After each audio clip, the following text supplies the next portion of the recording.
അപ്പം ഗേസ് ഞാൻ വന്നിരിക്കുന്നത് വൈകിട്ടത്തേക്ക് ഒരു ചായക്കൊരു കടിയായിട്ട്. അപ്പം ചായക്ക് കടി എന്താണെന്ന് വെച്ചാൽ വാഴയ്ക്കപ്പം ഉണ്ടാക്കാൻ വേണ്ടി.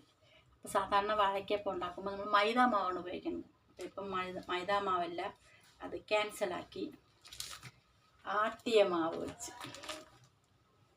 എൻ്റെ മോക്ക് ഇതാണ് ഇഷ്ടം.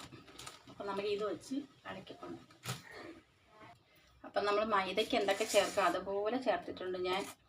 ഉപ്പ് കണക്കിന് ഉപ്പ് ഇച്ചിരിയേ ചേർത്തില്ല. ഉപ്പ് ഇച്ചിരി, പഞ്ചസാര, മഞ്ഞൾപ്പൊടി അപ്പം ചേർത്തൊന്ന്. അപ്പം ഗേസ് ഞാൻ നല്ല നൈസായിട്ട് നല്ല നൈസായിട്ട് അരിഞ്ഞ്. സാധാരണ ഇങ്ങനെയല്ല അരിയണത്, ഇച്ചിരി കൂടെ കട്ടി വെച്ചൊക്കെയാണ് അരിയുന്നത്. സാധാരണ ഞാൻ 2 എണ്ണമായിട്ട് 4ആയിട്ട് മുറിച്ച് 2ആയിട്ട് എടുക്കുക, അല്ലെങ്കിൽ 2ആയിട്ട് കീറി അങ്ങനെയൊക്കെയാണ് എടുക്കണം. അപ്പം ഞാൻ ഇപ്പം എല്ലാം നൈസായിട്ട് എടുത്തിട്ടുണ്ട്. ഇത്രയും കിട്ടിയിട്ടുണ്ട്. അപ്പം ഞാനത് എടുത്തിട്ട് എണ്ണ ഒഴിച്ച് ചൂടായി കിടക്കുവാണ്. കണ്ടാത്തേ എണ്ണ തിളച്ച് കിടക്കും. അപ്പം ഗേസ് ഞാൻ ഇത് ഉണ്ടാക്കി കഴിഞ്ഞ് ഇത് ഉണ്ടാക്കി വെച്ച്. അപ്പം ബാക്കി കുറച്ച് മാവിരുന്നതിന് ഞാൻ ഉള്ളിവട ഉണ്ടാക്കാനായിട്ട് അടുപ്പിൽ വെച്ചിട്ടുണ്ട്. അതിൻ്റെ കൂടെ ഞാൻ കട്ടൻ ചായ ഇട്ട് വെച്ചിട്ടുണ്ട്. അപ്പം നമുക്കിനി ചൂടോടുകൂടി കഴിക്കാം. ബാക്കി മാവ് ഞാൻ ഉള്ളിവടയ്ക്ക്, എനിക്ക് ഉള്ളിവട ഭയങ്കര ഇഷ്ടമാണ് ഗേസ്. ഉള്ളിവട ഉണ്ടായിക്കൊണ്ടിരിക്കണം. അപ്പം ഗേസ് ഞങ്ങളിതാ ഇത് കഴിക്കാൻ പോവാണ്. നോക്കട്ടെ, ഞാൻ ഇത് ആദ്യമായിട്ടാണ് ഉണ്ടാക്കിയത്. ബാക്കി മാവിൽ ഉള്ളിവട ഉണ്ടാക്കി കുറച്ച് കരിഞ്ഞു പോയി, എന്നാലും അടി നല്ല ഇതായിട്ടുണ്ടല്ലേ. എനിക്കിഷ്ടപ്പെട്ടാണ് ഉള്ളിവട.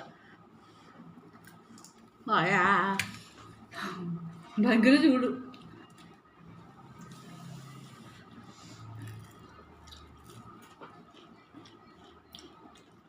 കൊള്ളാവോ?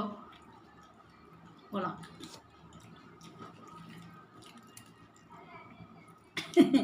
സത്യസന്ധമായിട്ട് പറയണമെങ്കിൽ നമ്മളിതിൽ നന്നായിട്ട് ഉപ്പൊന്നും ചേർത്തിട്ടില്ല. ഉള്ളി ചേർത്തതിന് ശേഷം ഉപ്പൊന്നും ചേർത്തിട്ടില്ല. നേരത്തെ മാവായതുകൊണ്ടിട്ട് അതിലുള്ള ഉപ്പും മധുരം എല്ലാം ഉണ്ട്. പിന്നെ ചോറ് കഴിക്കുമ്പോൾ അതിൻ്റെ കൂടെ കഴിക്കാൻ കൊള്ളാം. എരിവൊക്കെ ഉണ്ട്. കഷ്ടകാലത്തിനടുത്ത് കഴിച്ചു എരിവ്. അപ്പം ഇത് കഴിച്ചോട്ടെ. നല്ല കരിമ്പുരായിരിക്കണം.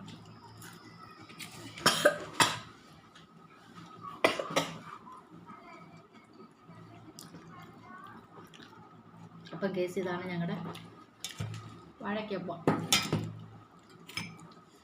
കട്ടൻ ചായ. കുറേ നാളായി ഇങ്ങനെ കഴിച്ചിട്ട്.